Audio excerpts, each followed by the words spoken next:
Hello everyone. आज हम UNESCO world heritage site के बारे में पढ़ेंगे। कौन सी? जो अभी रिसेंटली ऐड हुई है 2025 में, 44th साइट इंडिया से। ठीक है, उसके बारे में पढ़ेंगे। उसके पहले थोड़ा सा हम यूनेस्को और वर्ल्ड हेरिटेज साइट्स के बारे में थोड़ा बैकग्राउंड जानेंगे और उसके बाद 44th साइट के बारे में पढ़ेंगे। ठीक है, कौन से फोर्ट्स वगैरह इंक्लूड है उसमें। इसके पहले हमने 43rd के टाइम वर्ल्ड हेरिटेज डे का 1 पेजर किया था। अगर आपने नहीं देखा है तो डिस्क्रिप्शन में लिख के। Now let's start. यूनेस्को है क्या? United Nations educational, scientific and cultural organization. ठीक है, ये इस्टेब्लिश हुआ था उसी साल जिस साल यूएन बना था, तो 1945 में। ठीक है, तो 16 नवंबर 1945। हेडक्वार्टर है पेरिस, फ्रांस में। कहाँ पे है हेडक्वार्टर? पेरिस और फ्रांस में। आज के दिन 194 मेंबर्स है प्लस 12 एसोसिएट मेंबर्स है। तो वो हमारे पुराने वीडियो में हमने नंबर ऑफ़ मेंबर्स अलग था, क्योंकि अभी चेंजेस हो गए हैं। तो 190 updated as of today, that is सितंबर 2025, 194 मेंबर्स है यूनेस्को के प्लस 12 एसोसिएट मेंबर्स है। ठीक है, इन्होंने अडॉप्ट किया था वर्ल्ड हेरिटेज कन्वेंशन। यूनेस्को ने अडॉप्ट किया world heritage convention in the year 1972। Fine. तो इंडिया ने कब अडॉप्ट किया? इंडिया ने कब ये अपने वर्ल्ड हेरिटेज कन्वेंशन को अडॉप्ट किया? 5 साल बाद, यानी कि 1977 में। तो यूनेस्को ने 72, इंडिया ने 1977। ठीक है, तो आज के दिन वर्ल्ड हेरिटेज लिस्ट में टोटल दुनिया भर की 1248 प्रॉपर्टीज़ है। ठीक है, और इंडिया से टोटल 44 साइट्स है वर्ल्ड हेरिटेज साइट्स करके। तो ये वर्ल्ड हेरिटेज साइट्स होती क्या है, और ये वर्ल्ड हेरिटेज कन्वेंशन जो हमने अडॉप्ट किया, इसका ऑब्जेक्टिव क्या था? कि आइडेंटिफाई करना, पहचानो, प्रोटेक्ट करो और प्रिजर्व करो कल्चरल और natural sites of outstanding universal value. कैसी? Outstanding universal value for the benefit of all humanity. हमारे आज की generation, present generation, future generations के लिए जो हमारा कल्चर है, हेरिटेज है, नेचर है, उन सबको प्रोटेक्ट करना और प्रिजर्व करना, यही ये वर्ल्ड हेरिटेज कन्वेंशन का ऑब्जेक्टिव है। तो वर्ल्ड हेरिटेज साइट्स नाम से ही समझ रहे, 3 टाइप्स की होती है: natural heritage, cultural heritage, mix heritage. Natural में आते हैं नेचुरल फीचर्स, जोग्राफिकल फॉर्मेशंस और एरियाज विद इकोलॉजिकल इंपॉर्टेंस, जिनका इकोलॉजिकल इंपॉर्टेंस आता है, सीनिक ब्यूटी है, ऐसे वाले होंगे natural heritage sites. Cultural heritage मतलब मॉन्यूमेंट्स वगैरह, है ना, groups of buildings and sites with historical, aesthetic और आर्कियोलॉजिकल वैल्यू। पुरानी इमारतें हो गई जो बनाई थी पहले राजा महाराजा ने, वैसे टाइप की चीज़ें। फिर मिक्स में क्या आएगा? दोनों होगा, मतलब कल्चरल भी उसका सिग्निफिकेंस है और नेचुरल भी सिग्निफिकेंस है। तो इंडिया से बस एक ही साइट है जो मिक्स्ड हेरिटेज है, यूनेस्को की मिक्स हेरिटेज साइट है, वो है कांचनजुंगा नेशनल पार्क। कांचनजुंगा ऐसे स्पेल करते हैं। ठीक है, तो ये कांचनजुंगा नेशनल पार्क 2016 में यूनेस्को का मिक्स हेरिटेज साइट बना इंडिया से, तो वन एंड ओनली ये है। ठीक है, मिक्स के लिए, बाकी नेचुरल और कल्चरल काफ़ी है हमारे। तो इंडिया के टोटल आज के दिन पे है 44 साइट्स यूनेस्को वर्ल्ड हेरिटेज। पहली बार इंडिया से first time UNESCO world heritage की साइट में कौन सी जगह गई थी? फर्स्ट 1983 में गई थी। चार कौन सी? यूपी से 2, आगरा फोर्ट, ताजमहल, और महाराष्ट्र के Ajanta caves and Ellora caves. Fine. तो ये 4 चीज़ें पहली फर्स्ट टाइम जब 1983 में इंडिया से साइट्स यूनेस्को की साइट में इंस्क्राइब हुई थी, तब की बात। तो अभी फ़िलहाल का क्या? अभी 2024 में recently 43rd UNESCO world heritage site from India was moidams, the mount burial system of Ahom dynasty. Ahom dynasty ये कहाँ पे है? आसाम में।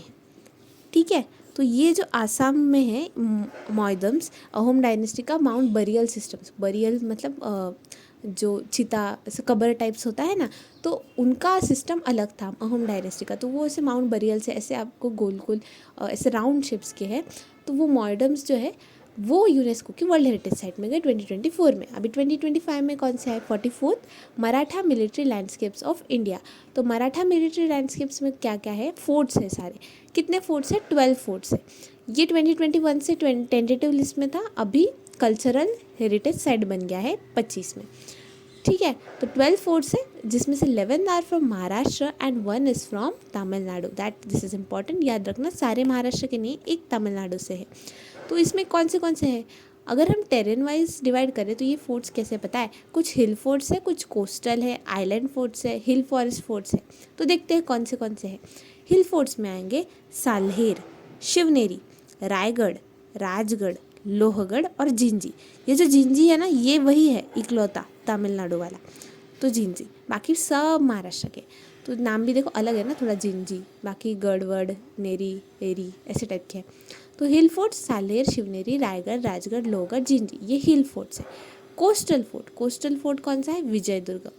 आइलैंड फोर्ट्स है खंडेरी, सुवर्णदुर्ग और सिंधुदुर्ग। सिंधुदुर्ग, सुवर्णदुर्ग, खंडेरी, ये आइलैंड फोर्ट्स है। हिल फॉरेस्ट फोर्ट है प्रतापगढ़ और हिल प्लेट्यू फोर्ट है पन्हाड़ा। ठीक है, ये सारे फोर्ट्स ना लेट 17 से अर्ली 19 सेंचुरी के बीच में बनाए गए थे। मतलब छत्रपति शिवाजी महाराज के रूल से, पेशवाओं का रूल जब तक था तब तक 1818 सी तक ये सारे फोर्ट्स बनाए गए हैं, यही है। तो इंटेंशन क्या था कि मिलिट्री डोमिनेंस बना रहे मराठास का, इसको सपोर्ट किया, ट्रेड प्रोटेक्शन हो, टेरिटोरियल कंट्रोल रहे, इसके लिए ये फोर्ट्स इंपॉर्टेंट थे। ठीक है, ये जो फोर्ट्स है ना इसके बारे में थोड़ा थोड़ा जान लेते हैं। सालेर एक ना साइट था बैटल का। बैटल ऑफ सालेर हुआ था 1672 में, किसके बीच? मराठा और मुगल्स के बीच। फाइन। फिर शिवनेरी तो बर्थ प्लेस है शिवाजी महाराज का। देन लोहगढ़ क्या है? लोकेटेड है, बुद्धिस्ट केव्स है भाजे, यहाँ इस जगह पे बुद्धिस्ट केव्स है, एंशिएंट बुद्धिस्ट केव्स है, तो वहाँ से ये नज़दीक है। ठीक है, और एक important cheese, treaty of Purandar जो हुई थी 1665 में। हाँ, तो ट्रीटी ऑफ पुरंदर के दौरान शिवाजी महाराज को कुछ फोर्ट्स सरेंडर करने पड़े थे, तो उनमें से एक फोर्ट था लोहगढ़। ठीक है, तो लोहगढ़ एक फोर्ट था, बाद में उन्होंने वापस रिकैप्चर कर लिया था ये फोर्ट। फिर रायगढ़ में, और देखो वो ही ट्रीटी ऑफ पुरंदर में ना कुछ फोर्ट्स रखे थे और कुछ फोर्ट्स दे दिए थे, सरेंडर करने पड़े थे। तो ट्रीटी ऑफ पुरंदर में जो रखा था वो राजगढ़ था, राजगढ़।